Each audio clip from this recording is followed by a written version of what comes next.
श्रोताओं नमस्कार। समसामयिक विषयों पर आधारित हमारे साप्ताहिक कार्यक्रम बातों बातों में के आज के अंक के साथ मैं विकल्प शुक्ला। श्रोताओं, बस्तर संभाग में इन दिनों बस्तर ओलंपिक की धूम है। इस ओलंपिक की विकास खंड स्तर की प्रतियोगिताएं शुरू हो चुकी हैं। इसके बाद जिला स्तर और फिर संभाग स्तर की प्रतियोगिताएं होंगी। पिछले साल यानी वर्ष 2024 में छत्तीसगढ़ सरकार ने पहली बार बस्तर ओलंपिक का आयोजन किया था। इस आयोजन ने देश भर में न सिर्फ एक मिसाल कायम की, बल्कि कभी नक्सलवाद की समस्या से प्रभावित क्षेत्र के रूप में पहचाने जाने वाले बस्तर क्षेत्र को एक नई और सकारात्मक पहचान भी दी है। श्रोताओं, बस्तर ओलंपिक के विषय में विस्तार से चर्चा के लिए आज हमारे साथ हैं छत्तीसगढ़ के उप मुख्यमंत्री श्री अरुण साव।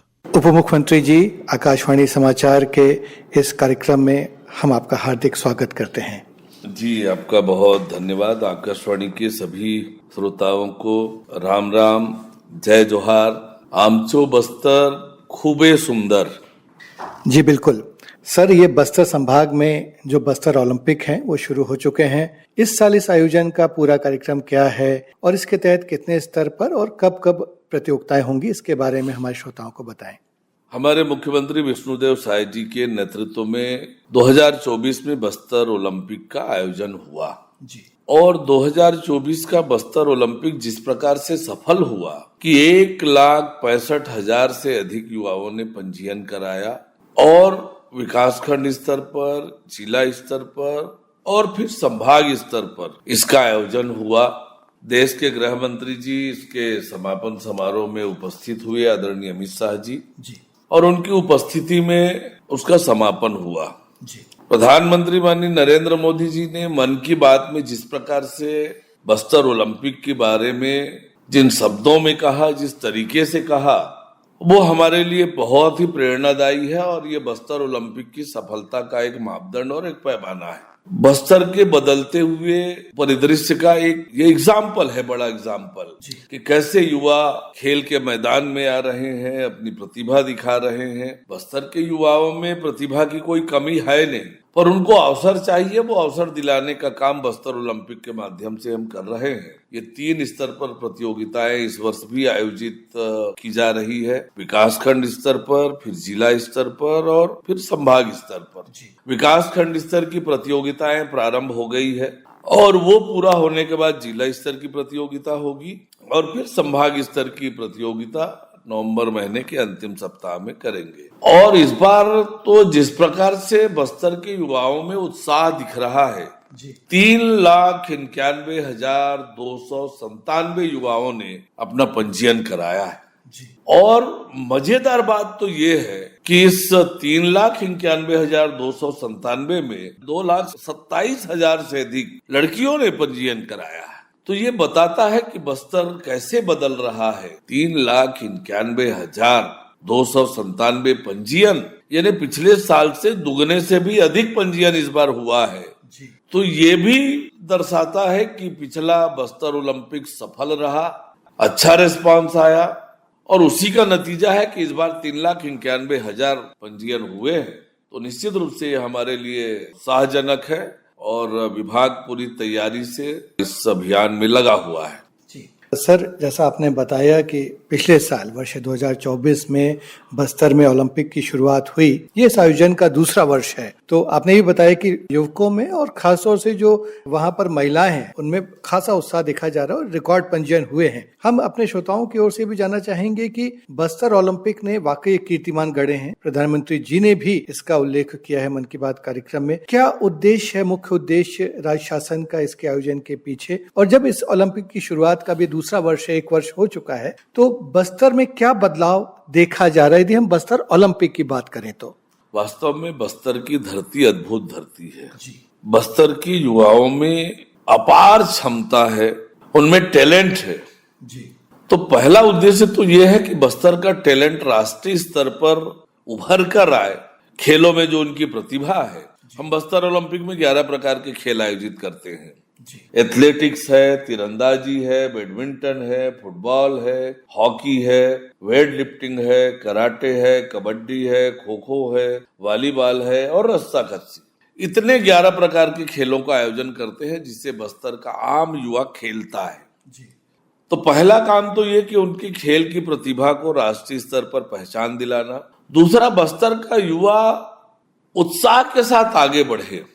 जिस प्रकार से वहां माओवाद का प्रभाव बढ़ा, युवाओं को भटकाने की कोशिश हुई, तो हम युवाओं को मुख्य धारा में जोड़कर मुख्य धारा में रहते हुए कैसे वो अपनी प्रतिभा का, अपनी योग्यता का उपयोग करें और आगे बढ़े।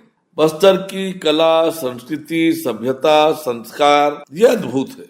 उसमें गौरव का भान हो, उसे लेकर वो आगे बढ़े और युवा बस्तर का नेतृत्व करे। एक खुशहाल बस्तर, एक समृद्ध बस्तर, विकसित बस्तर का वो ध्वजवाहक बने, ये बस्तर ओलंपिक का मुख्य रूप से उद्देश्य है। तो निश्चित रूप से ये बड़े उद्देश्य को लेकर ये बस्तर ओलंपिक का आयोजन हो रहा है।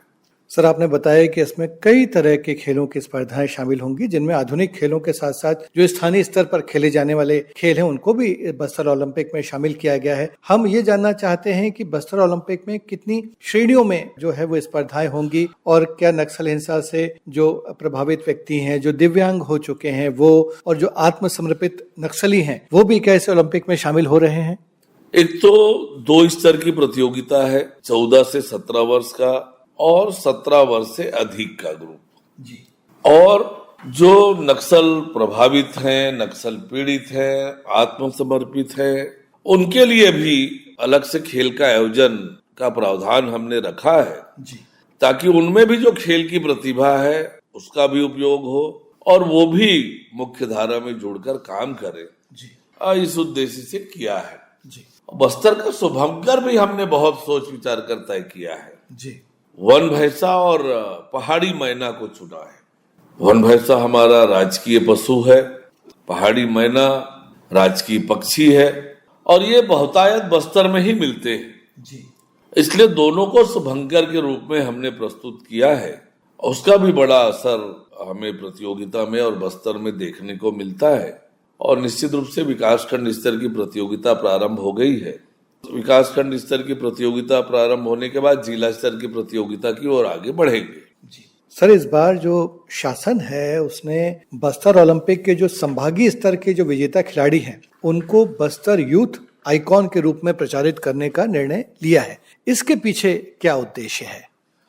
पिछली बार भी 20 जो अच्छे खिलाड़ी थे उनको यूथ आइकॉन के रूप में नामांकित किए गए और उनके अनुभव से लेकर उनकी जो संघर्ष की यात्रा है वो आम लोगों तक पहुंचे, इसके लिए मीडिया और सोशल मीडिया के माध्यम से प्रचार प्रसार किया गया ताकि न केवल हमारे प्रदेश के लोग, देश के लोग भी बस्तर के युवाओं के बारे में जान सके, उनकी प्रतिभा के बारे में, उनकी संघर्ष यात्रा के बारे में और उनकी अपनी अलग पहचान देश और दुनिया में बने।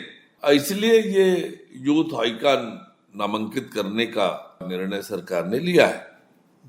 सर, आप लगातार बस्तर का भी दौरा करते रहते हैं और अब सब देख रहा है, देश भी देख रही है और दुनिया भी देख रही है कि कई सालों से जो बस्तर संभाग है, जो बस्तर का क्षेत्र है, वो जो लाल आतंक के साए में जी रहा था, अब एक भय मुक्त वातावरण की ओर वो बढ़ रहा है और केंद्र सरकार ने संकल्प भी लिया है कि अगले वर्ष यानी वर्ष 2026 के मार्च महीने तक उसको नक्सलवाद की समस्या से पूरी तरह से मुक्त कर दिया जाएगा। इस दिशा में केंद्र सरकार जो है वो सुरक्षा बल तो हमारे अथक प्रयास कर ही रहे हैं, चाहे वो केंद्र के सुरक्षा बल हो या राज्य के सुरक्षा बल हो, लेकिन जो ये प्रयास है उसमें जनता की सहभागिता भी बहुत जरूरी होती है। तो इसमें बस्तर ओलंपिक और जो बस्तर पंडुम जैसे जो आयोजन है वो कितने मददगार साबित हो रहे हैं? देखिए, बस्तर का युवा क्या सोचता है, ये 3,91,297 पंजीयन से स्पष्ट होता है और बस्तर बदल रहा है ये उसका भी परिचायक है। बस्तर का आम युवा हिंसा के खिलाफ है, माओवाद के खिलाफ है और बस्तर की खुशहाली और तरक्की के लिए प्रतिबद्ध है युवा बस्तर का। यह भी प्रमाणित होता है। केंद्र सरकार, राज्य सरकार और हमारे सुरक्षा बल के जवान बस्तर में शांति बहाली के लिए, नक्सलवाद मुक्ति के लिए पिछले 20 महीनों में जो काम किया है वो अद्भुत है। और उसका नतीजा ये है कि बड़ी बड़ी संख्या में जो इनामी नक्सली हैं, बड़ी बड़ी राशि के इनामी नक्सली हैं, जो संगठन के बड़े पदाधिकारी हैं, ये सब हथियार छोड़कर मुख्य धारा में लौटकर आ रहे हैं। तो ये शुभ संकेत है कि आने वाले मार्च में बस्तर से सशस्त्र नक्सलवाद पूरी तरह से समाप्त होगा और हमारे बस्तर के युवा, जैसे मैंने कहा, कि ध्वजवाहक बनकर दुनिया में बस्तर की गाथा लिखेंगे, दुनिया में बस्तर की कला और संस्कृति को पहचान दिलाएंगे और बस्तर को भी आगे बढ़ाने का काम करेंगे। सर, युवाओं में बहुत ऊर्जा होती है और खेल एक ऐसी चीज है जो उस ऊर्जा को सही दिशा देता है, एक सकारात्मक दिशा देता है खेल। तो बस्तर संभाग की यदि हम बात करें तो छत्तीसगढ़ जो सरकार है वो बस्तर संभाग में खेलों को बढ़ावा देने के साथ ही खेल सुविधाओं के विकास के लिए क्या कदम उठा रही है, इस बारे में हमारे श्रोताओं को बताएं। बस्तर में जैसे मैंने बताया कि खेल प्रतिभाओं की कमी नहीं है। राज्य में विष्णुदेव साय जी के नेतृत्व में हमारी सरकार बनने के बाद जो खेल अलंकरण बंद हो गया था उसे हमने प्रारंभ किया। हम क्रीड़ा प्रोत्साहन योजना लेकर आए हैं, खिलाड़ियों को, खेल संघों को मदद करने का काम, और लगातार खेल अधोसंरचना के विकास के लिए हम सभी जगह काम कर रहे हैं। पूरे प्रदेश में खेल अधोसंरचना का विकास हो, खेल की सुविधाएं बढ़े, खेल और खिलाड़ी दोनों की तरक्की हो, इसके लिए सरकार योजना बनाकर काम कर रही है। और उसी का एक नतीजा है कि आने वाले समय में हम सरगुजा ओलंपिक भी करने वाले हैं। खेलो इंडिया का ट्राइबल गेम्स प्रस्तावित है छत्तीसगढ़ में, वो भी करने का अवसर हमको मिल सकता है। तो खेल और खिलाड़ियों की तरक्की और बेहतरी के लिए हम लगातार योजना बनाकर काम कर रहे हैं और उसका प्रतिफल भी आने वाले समय में दिखेगा। जी बिल्कुल, बहुत अच्छे काम हो रहे हैं और हमें चाहते हैं, इस समय हमारे इस कार्यक्रम को बड़ी संख्या में राज्य भर में श्रोता सुन रहे हैं। तो क्या आप हमारे राज्य के जो युवा हैं, खासतौर से जो बस्तर संभाग के जो युवा हैं, उनसे हमारे आकाशवाणी समाचार के इस कार्यक्रम के माध्यम से क्या अपील करना चाहेंगे? मैं राज्य के और बस्तर के सभी युवा साथियों से आग्रह करूंगा कि चाहे खेल के क्षेत्र में बहुत आगे बढ़ना चाहते हो तब भी, और ऐसे भी हर एक युवा को कम से कम एक घंटा खेल के मैदान में पसीना बहाना ही चाहिए। खेल का हमारे जीवन में बड़ा महत्व है। इसलिए भी नहीं कि मैं बहुत बड़ा खिलाड़ी बनना चाहता हूं, इसलिए भी आवश्यक है कि मैं स्वस्थ रहूं, तंदुरुस्त रहूं, शारीरिक रूप से फिट रहूं। अपने आप को फिट रखने के लिए भी खेल के मैदान में खेलना आवश्यक है। खेलों में आगे बढ़ना चाहते हैं तो आपको ज्यादा समय खेल के मैदान में बिताना पड़ेगा, पर यदि केवल फिजिकल फिटनेस के लिए, अपने आप को फिट रखने के लिए, अपने आप को स्वस्थ रखने के लिए भी खेल के मैदान में जाना आवश्यक है, पसीना बहाना आवश्यक है। तो सभी युवा नियमित रूप से खेल के मैदान में जरूर जाएं, 1 घंटा खेल के मैदान में बिताएं, पसीना बहाएं और स्वस्थ रहें। स्वस्थ शरीर में ही स्वस्थ मस्तिष्क का वास होता है और युवाओं का स्वस्थ मस्तिष्क होना, स्वस्थ होना, फिट होना, ये आत्मनिर्भर भारत के लिए, समृद्ध भारत के लिए, सक्षम भारत के लिए आवश्यक है। जब युवा फिट होगा तो हमारा देश भी तंदुरुस्त होगा, मजबूत होगा, विकसित होगा। और इसलिए हर एक युवा स्वस्थ रहे और इसलिए खेल के मैदान में जरूर समय बिताएं। सर, बहुत बहुत धन्यवाद। बहुत अच्छा आह्वान किया है आपने हमारे युवाओं के नाम पर और आपने व्यस्ततम समय में से वक्त निकालकर इतनी अच्छी जानकारी हमें दी। हम आकाशवाणी समाचार की ओर से आपका हार्दिक आभार व्यक्त करते हैं।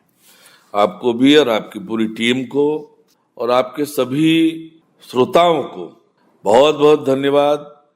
राम राम, जय जोहार, जय छत्तीसगढ़। तो श्रोताओं, इसी के साथ हमारा कार्यक्रम संपन्न होता है। अब हम आपसे विदा लेते हैं।